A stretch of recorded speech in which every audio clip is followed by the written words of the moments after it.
guddiga heergaran u diyaargarowga iyo ka hortagga xaaladda cudurka coronavirus ee somalilan ayaa waxay maanta kulan la qaateen ganacsatada somalilan gaar ahaan ganacsatada qaadka keena iyaguna kulankan ay kula yeesheen aqalka madaxtooyada somalilan guddigu waxaanay halkaasi ka wada hadleen guddiga iyo sidoo kale ganacsatada qaadka keena dalka sidii loo xakameyn lahaa islamar ahaantaana xal looga gaadhi lahaa joojinta qaadka dalka soo gala waxayna sheegeen ganacsatada qaadka keena waddanka ee somalilan inay gebi ahaanba haddii loo baahda islamar ahaantaana ay xukuumadda somalilan u baahatay in la joojiyo qaadka ay faraha ka qaadayeen islamar ahaantaana ay fulinayn awaamiirta kala duwan ee ka soo baxaya guddiga heergaran iyo ka hortagga ee cudurka coronavirus ee somalilan waxayna sheegeen sidoo kale ganacsatada qaadka dalka keena inay ka qayb noqonayaan gurmadkii uu diyaargarowga loogu jiro sidii looga hortagi lahaa cudurka coronavirus si aan ugu faafin dalka waxayna sheegeen inay qayb ka noqonayaan kharashaadka lagu bixinayo in dalka la keeno shaybaadh lagaga hortago cudurkaasi iyo sidoo kale qalab lagu keediyo oksijiinta waxayna ganacsatadu sheegeen inay ka qayb yihiin islamar ahaantaana garab taagan yihiin xukuumadda iyo guddiga heergaran ee ka hortagga cudurkani coronaviruska ee somalilan waxaana hadaladoodii ka mid ahaa waxaan ka salaamayaa madaxweyne ku-xigeenka wasiirada mas-uuliyadda qaranka kale dhammaan marti sharafta waxaan ku salaamayaa salaanta islaamka assalaamu calaykum waraxmatullaahi wabarakaatu kolle ajandaha iminkaan isugu nimi waxa weeyaan cudurkan caalamkii afeeyey horta waa ku mahadsantii yeedhidda noo yeedheen sababtoo waxaan wax idinka qudhidin quseeya maa wax inaga dhexeeya qof kasta oo xil qaangaadh ah inuu bartiisa xil isku saaro ka hortago cudurka dagaalkiisa oo ka qayb qaatay waa ku waajib qodobadan iminka horta qaadwaluhu waa la xukumaa ilaa lama tashado qaadwaluhu waa qoomiyadda aantay iyagu shiraan wax ku soo heshiin karin ayay ka mid yihiin waxaa qaadwaluhu wuxuu ku heshiiyey inaan weligiiba heshiin iminka haddaa isu kaaya dirtaanna oo taa wax soo garta qoloba iyadoo dhinac dareen kaga jiraabay soo kacaysaa waqtiga aynu ku jirnaana waqtigii wada tashiga maaha waa waqtigii la isbuquunayo bandooda la isisaarayay waqtigii baryada kuma jiro nafa aadamaa la bambaaninaya guddida waxaan kula talin lahaa tashiyada yaraya baawarkii dowladnimada ku shaqeeya oo waqtigii qof kasta haddii aan rabitaankaagu muxuu yihi war qof waliba dantiisu eegayaa danta qaranka eegi maayo taa waxaan kusoo dhaafayaa qodobada wasiir maxamed kaan soo dhigay 6 qodob buu soo dhigay kuwaasaan dib ugu noqonaya anigu iminka anigu qaybtan iminka qoladan ninkan iga horreeyay waa qaybtii jabiska hal qof bay hadalka u dhiibtay dhammaan qaybta dadarta afkooda anaa ku hadlaya ama waanay maqan yihiin iminka balan b baa ka dhigteen joojinta waxaa tahay markay joojin noqoto waanu isaga imanayna joojin markay noqoto talada aynu isaga nimaadno waa qaadanayna iyo taa soo jeedisaanba maanta taa soo dhigteen ajandiyaa soo dhigteen wuxuu ahaa sideebaa loo yareyn karaa dhibaatadiisa sideebaa xilligan ilaa 6 uu soconayo wax looga bedeli karaa sideebaa ka geli kadamba loo ogaan karaa sideebaa wajaala inagiyo gaadhigii sidee iyo raacigii ka yimi obaro ama jalanqa ka yimi aynan wuxuu kula wasaarey inoo soo dhexgelin ninka obarada oromada ee ka yimaada jalanqa ka yimaada ama hawaday ka yimaada soo inoo soo dhexgelin sideebaa inuu wajaala wuxuu kala qaadan karaa waa fikir saliima horta qodobka ugu horeeya wajaala waan ku kala qaadan karaa gaadiid baan noo soo qaada gaadiid baan loo haddana shirkadaha nahay wajaale waan ku kala qaadan karaa raaciguna uu ka noqonayaa oramkii gaadhiguna uu noqon karaa waa qorshe dhow waanu taageerinaa xukuumaddu waxay soo jeedisay qodobka ka waanu taageersanay waana fikir saxa iminka soo jeedin baa ka dhigteen haddaa oo amir ka dhigtaanna waanu qaadanaynaa qodobka labaad xilliga qaadku soconayo waxaan ku jirnaa iminka xaalad adag caalamka intii awoodda lahayd jeermiska yar baa waalay inaga ilaahay baa wayna ilaaliyo muddo dheer oo nabadgelya baan haysanay ilaahay haynagu daree jeermis yar baa dee la iska celin kari lahay taa waxaanu xilliga warqaadka gobollada waanu geen karaa 12 haddaanu dadaalno saacadda u dambaysa waanu geen karno gobol kasta waa 12 habeenkii baanu shaqayn karnaa sababtaa bulshadu maalintii bay soo baxdaa bulshadu maalintii ayay ururkeedu iyo isumaadkeedu soo baxaa oo aqsbaqsanada qaadka dhulka la isugu yimaada qaadka haddaan galabtii soo carraabno habeenimay wada qabno ilaa la saacanood 12 habeenimo aanu gaarsiin karnaa taana waa qorshe idinku haddaa go'aamisaan raaci karno inaad saacaddaa soo saartaan ta kale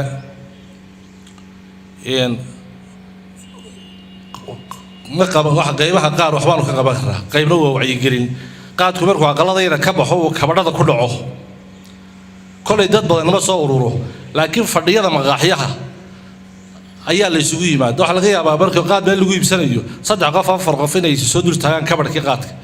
wax ka badan isba taagaan badana marka aanu qaadku qaad habsaamay oo dadku u xaraaroday oo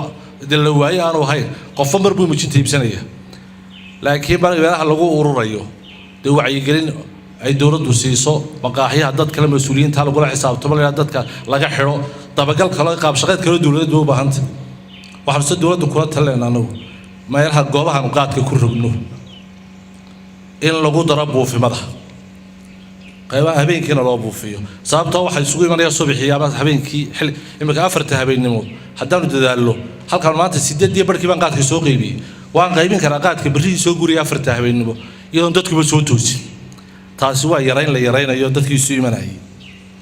marka goobaha qaadka sida gaafan oo kale farasko kale goobaha way 5 oo kale simeeyay kameeraha ku soo degaan in lagu daro waa 7 ilaa 10 bay noqonayaan in lagu daro buufimada oo dawladda hoose oo kale habeenkii baksinada jaadka kalooriinta lagu soo buufiyo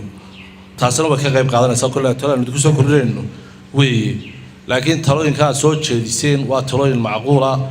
baleen waxa ka dhigtay maanta in la yareeyo qaybta soo jeediseen diyaar baan u nahay waxana waadi kala qabanayna haday gaadho joojina wada tashigeeda diyaar baan u wixii danta qaranka lafaha iyaga ah lafaha ummadda de isku mid baynu kan waxba kala riixan mayno wassalaamu calaykum waraxmatullaahi wabarakaatuh inta ka bacdi salaam ka bacdi horta in yar baan soo jeedin lahaa marka aan taa qaadka ka yimaado oo iyadoo ay wanaagsan tahay munaasabada in laga wada hadlo oo macni kolba mabda laga hadlayo in laga hadlo laakiin yar baan ugu soo jeedin lahaa markasta gudida waxaan maqlayo wala dheecaan baa la qaadaya dibadda la geenaya ayaan maqlaa ma garanaysaa waxaan oran lahaa taajiriinta Soomaaliland waa bad iyadoo si aan uga badbaadno qaadista dheecaan kolba la qaadayo in taajiriinta magaalada weliba anigu aan kow ka ahay in lacagta laga qaado oo qalabka la dalbo si aan uga badbaadno kolba dheecaanka la qaadayo taas waa qodol garanaysa waxaan u baahanay oxygen badan cudurkan aan ognahay coronavirus mar walba kastoo saameynaya sababada oo wuxuu u baahan yahay hawo badan hawada waxaan uga badbaadinaa oxygen marka iyada laftirkeeda oxygen u baahan in aan keeno oxygen badan oo dadka loo keeno taas waa taa haddaba aanu soo daadiga munaasabaddeena qaaliga ah ee aan isugu nimid anigu waxaan ka oran lahaa reehaan horta yarayn hadday noqoto waa hadal badantay haddii isku urur la israado baabiya dama meel alla wax dhigabad dadkii ka joojin karaysaa dadku way soo buuxinayaan anu reehaan waxaan oran lahaa qaadka waa la joojiyo taana anigu number 1 baan ka joojinaya qaadka magaalada waayo waxaa la badbaadinayaa bulshadii haddii la israado yareeya horta waa fayraskii maxamed kordhin waa fayraskii laakiin haddii la joojiyo kulle waxaan aaminsan inuu fayras badan yaraanayo oo ururkii baaba'ayo oo fadhiisigii baaba'ayo wax badan baaba'ayaan ayaan ogaanu intaasoo kusoo gurguriyay wassalaamu calaykum geesta kale waxaa iyaguna halkaasi ka hadlay Sacad Cali Shire wasiirka wasaaradda horumarinta maaliyadda Maxamed Kaahin Axmed wasiirka wasaaradda arrimaha gudaha dhamaantoodba soo dhaweeyeen go'aamadan iyo ballanqaadadani ay ku dhawaaqeen ganacsatada qaadka dalka keena isla marhaantana noqonaya arrin lagu farxo oo qarankani ku taabageli doono. Assalaamu calaykum waraxmatullaahi wabarakaatuh. Warkii waxa dhameeyay runtii wasiirkayga horeeyay nuxurka ismaatikeeni waxa weeye waa wada tashi inaan ka wada tashano waxna wada khuseeya cashuur maaha wax kalena maaha waa arrin aad iyo aad u muhiima oo runtii nolol iyo geeriya oo ina soo waajahay sidii inakoo wada jira aynu uga wada tashan lahayn weeye arrinkan isugnay maanta ilaahay subxaanahu watacaala wuxuu qadaray sanadkan inuu dilaaco bahalka la yidhaahdo coronavirus bahalkaasi waddanna ma badbaadin cidna ma badbaadin mana kala yaqaano yar iyo weyn inkastoo dadka waaweyn ay inta badan ay u dhintaan ma kala yaqaano caddaan iyo madow qaarada afrika iyo mid yurubiyana ma kala yaqaano meel walba wuu tegey waanu inala joogaa maanta xanuunkaasi dawo ma leh hadduu ku haleelo dawo ma leh hadduu jidhkaagu iska daafaco falxamdulilaah laakiin tallaal iyo dawo lagaa siinayaad ku bogsanaysaa ma jiro waxa laynagu yidhi waxa keliyu leeyahy waa ka hortagun ka hortag buu leeyahy wax kale ma leh sida looga hortegayana waa labun siduu wasiirku yidhi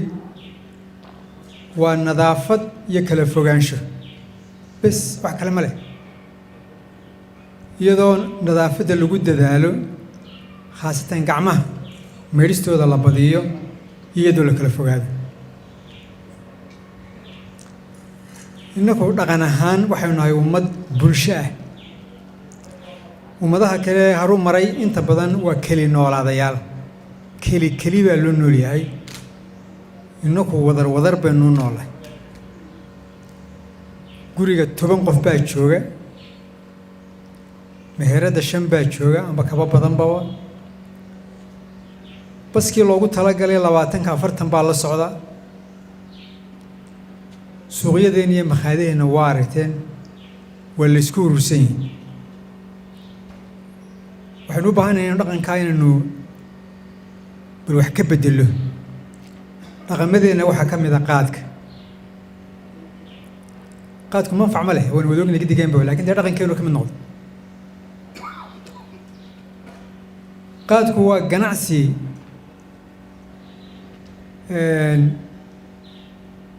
gacmo saar fara badanna leh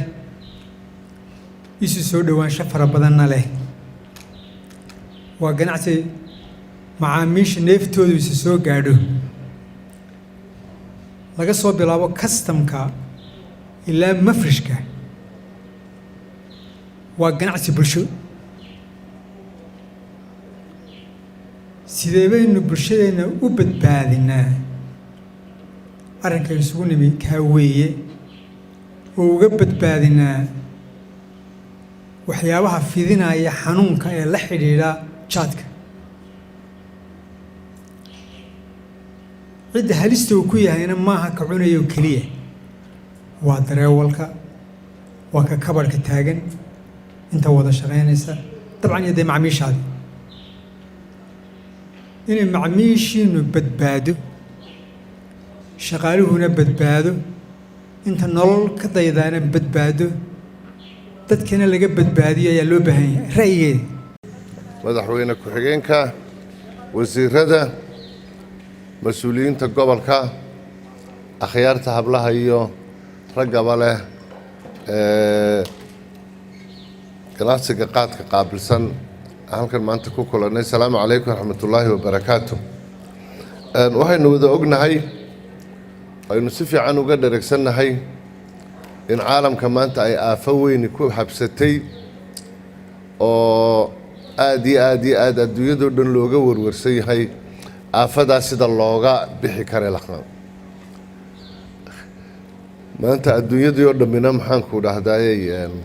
ay la ciirciirayso qoladiinnan maanta halkan aanu ugu yeedhnay guddidan loo xil saaray heerka qaran ee aafada cudurkan coronaviruska loo yaqaano waxay la kulmeen qolyo fara badan bay la kulmeen waxaa ka mid ah ganacsatada waxaa ka mid ah culamaaudiinka waxaa ka mid ah qolyahan la yidhaahdo bulshada rayidka ah NGO-yada iyo ururada samafallada ee wadaniga ah waxaa markaa lagala kulmayey qorshihii guud ee la sameeyey waxaa la yidhi xukuumadda xubno golo wasiira ah oo 6 wasiir ah oo halkan iminka 3 wasiir ay ka fadhiyaan wasiirka arrimaha dibadda wasiirka arrimaha maaliyadda iyo wasiirka diinta iyo awqaafka iyo aniga waxaa ku heliya wasiirka tacliinta wasiirka caafimaadka iyo wasiirka warfaafinta ayaa loo xil saaray dabadeedna barnaamijkii marka la isla egay waxaa la yidhi cidda guddigan xukuumadda oo madaxweyne ku-xigeenku uu yahay guddoomiyaha guudna uu madaxweynuhu ka yahay yaa arrintan aynu kala shaqaynaynaa yayse arrintani ay saamaysaa waxaa la yidhi waxay saamaysaa qolyahannu u bixinnay daneeyayaashii waxay noqdeen dhammaan noocyada bulshada kala duwan ee ay saamayso maxaanku dhahdaye howlaha bulshadu waxaa ka mid a dhakhaatiirta barayfidka ah waxaa ka mid a ganacsatada waxaa ka mid a saxaafadda aan xukuumadda aan ahayn waxaa ka mid a bulshada rayidka waxaa ka mid a idinka oo maanta halkan fadhiya qaybo kaloo bulshada ahoo hadhaynaa waa sidan laydinla kulmay baa loola kulmaya daneeyayaasha waxaa loogu bixiyey inaanu barnaamijkani noqonin barnaamij xukuumaddu un ay gacanta ku hayso oo amaamiir xukuumadda ka soo baxa uun la fuliyo ee laakiin si heer qarana looga wada tashado dadka mudanka ah ee maxaanku dhahdaye qarankan ka tirsan waxa aynu ognahay in dowladihii waaweynaa ee tira ahaan iyo dhaqaale ahaan iyo cilmi ahaan adduunyadan maanta ka tirsanaa inay siday u dhan yihiin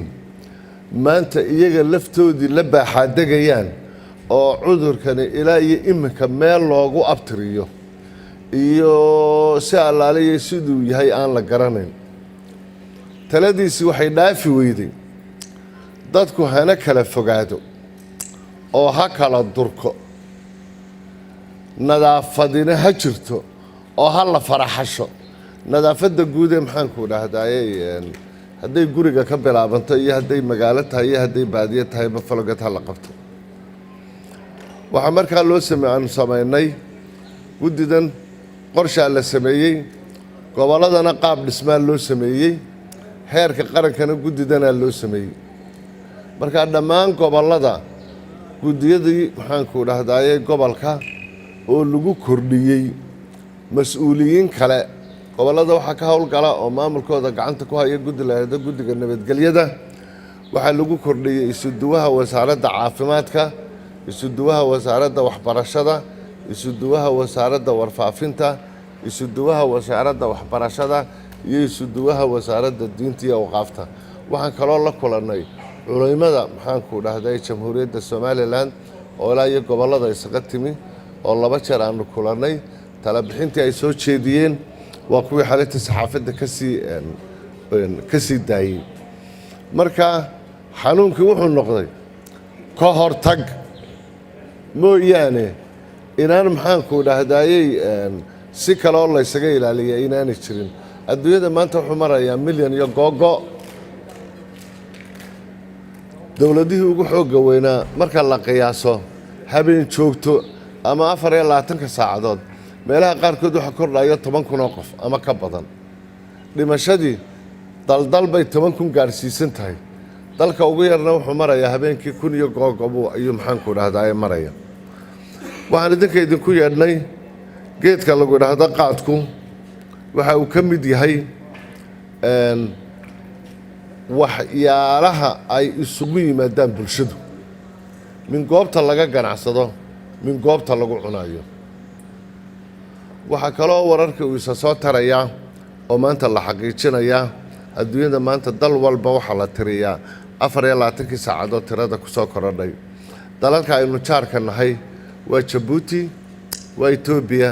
waa Soomaaliya saddexdaba xanuunkii waa lagu hayaa Itoobiya wuu soo kordhayaa Jabuuti wuu soo kordhayaa ilaa iyo imika case la hubo Somaliland waxaan ku haynaa 2 case baynu ku haynaa waxaan kaloo haynaa dad halkan Somaliland ka tegey oo dalka Jabuuti tegey oo iyaga laftoodana maxaanku dhahdaye laga helay oo 3 qof waxaan dib u raacnay dadkaasi meel allaaliya meeshii ay soo mareen qolada Jabuuti u gudubtay waxaan ogaanay Togo Jaale iyo Boorame iyo Ceelgaal iyo Saylac 3 qofba inta ay tageen inay seexdeen meelaha ay tageenna dad xumad laba meelaha qaarkood maxaanku dhahdaye laga helay weli waynu ladanahay awoodeenna iyo tamarteennuna way yar yihiin sidaa la ajligeen waxaan doonaynaa inaan ka wada tashanno kow marka ugu horreysa sidee baynu u yaraynaynaa dhaqdhaqaaqiisa oo annagu aanu ku talinayno kow jawaabtaasi inay noqoto tog wajaale markuu isa soo taago gawaadhida Itoobiya ka timi in halkaa lagaga rogo raaciga iyo darawaliinta wadana in halkaa lagaga rogo gawaadhe halkan ay ka leedihiin oo dadkooda la hubo inay markaa soo qaadaan waa laba maxaa ku talinaysaan innaku baalkii salaada subaxnimo ilaa iyo gabaldhaca ayuu socdaa sidaynu u yaraynaynaa oo waqti u samaynaynaa inuu maxaanku dhahdaa magaalada soo galo hadday tahay tan hadday tahay boorame hadday tahay gabiiley hadday tahay berbera hadday tahay burco hadday tahay laascaanood hadday tahay ceerigaabo sidee baanu u ogaanaynaa oo gobolladana ugu gudbinaynaa guddidanana ay u ogaanaysaa ka ina mara ee aydan ku dejinin gobolladu xilliga uu ina marayo iyo cidda ka mas-uula iyo meesha uu marayo inaynu maxaanku dhahdaa ogaano sidee baynu u yaraynaynaa dhaqdhaqaaqa magaalada marka aad timaadaan bakhaarada aad ku dejisaan sidee buuqa iyo qaylada iyo maxaanku dhahdaa loo yaraynaya dee waanu ognahay oo maxaanku dhahdaa baalku wuu hawl badan yahay wuu dad badan yahay wuu shaxaad badan yahay wuu agjoog badan yahay ayaa loo ogaanaya sidee baa loo yaraynayaa kabadhada marka uu galo dadka in looga joojiyo oo la yidhaahdo 3 qof baa soo galaya qof baa soo galaya labaa soo loo galaya oo aan nidaamka hadday idinkuna tiin nidaam kala shaqaynaysaan hadday tahay gobol walba maamulka ka shaqaynaya iyo ciidamada biliiska maxaanku dhahdaa ka shaqaynaya waxa kaloo aan doonaynaa si taxadirku u badnaado dadkiina shaqaalaha ah ee hawshan idinka shaqaynaya inay intan qalabka ah aynu sidano ee difaaca ay gidi wada sitaan golofiskii gacmaha inay sitaan bahalkan inay maxaanku dhahdaa sitaan wixii kale lagu darayo wasaaradda caafimaadka aanu idinka soo qori karno inay sitaan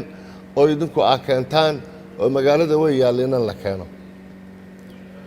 xaaladdu haddii ay naguma timaado alla inaguma keenee oo ay noqoto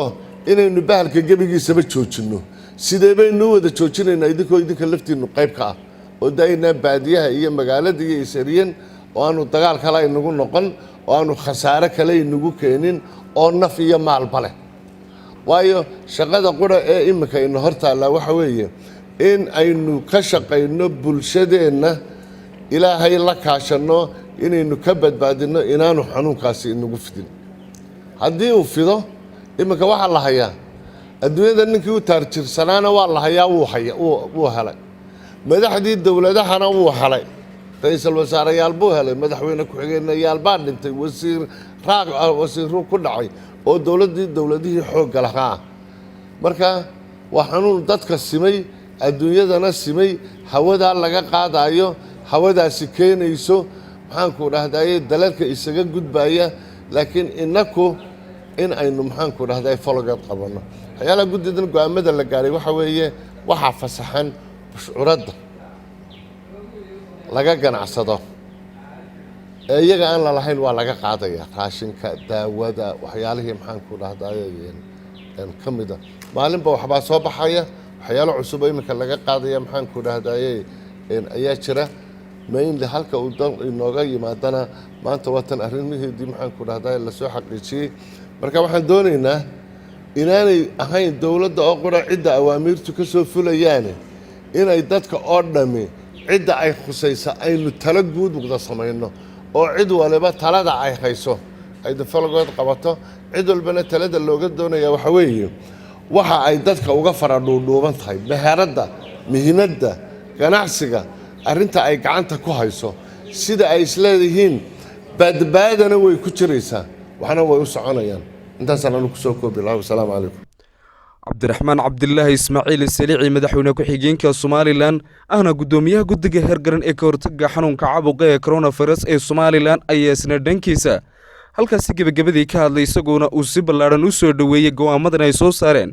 ganacsada kala duwan ee qaadka dalka soo geliya arrinta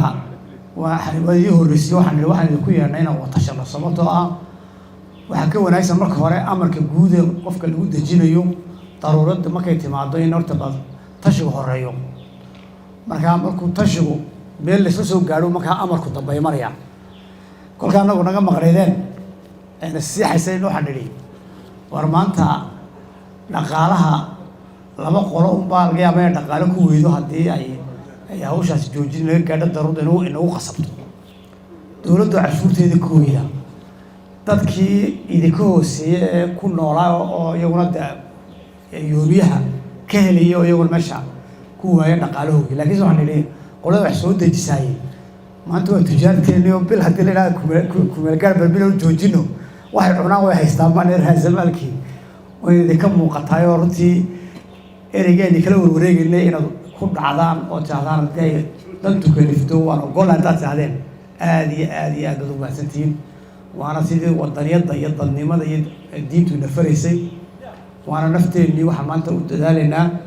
oo wax maanta aan ujeeddo laga leeyahay maanta oo ama qof wax lagu xumeynayo ama cid wax laga riixanayo midna nahayn laakiinse mar dee dhibtani timida caamkii midaynu ka soo wada jeedna noqonaysaa marka aad iyo aad baad waxaan isleeyahay markaa anaga kolle guddihaan isku hadhayna wixii aan awaamiirina soo siinayno iyo wixii halkaa wax gaadhsiinayno iyo waqtiga ay nagu kalifayso ama joojino ama inta ka horeysa wax sida ugu shaqaynayno waxaa idinku soo gudbin doonaa insha allah qoraal baa idinku soo gudbin doonaa aad iyo aad baad mahadsantihin